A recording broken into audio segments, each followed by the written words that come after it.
اینجا دستمون آبسیم مرحمت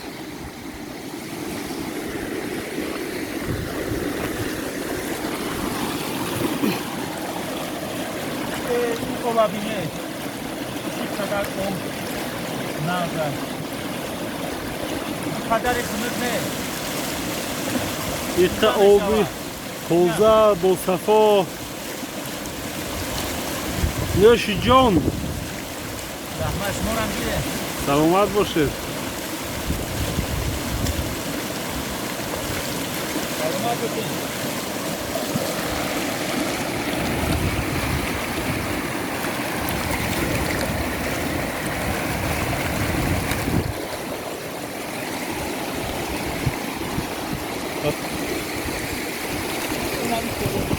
اوه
مرحمت برادر عزیز آب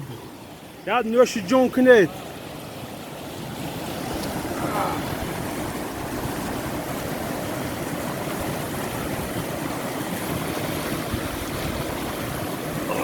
کوچه بوده آب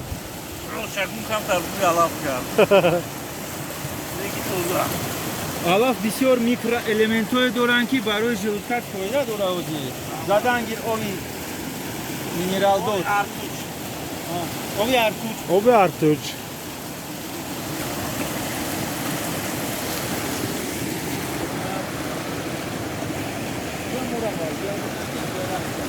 نه یکی میدونن که بودم عجب میدونم یک تا یک کلو میبرم ولی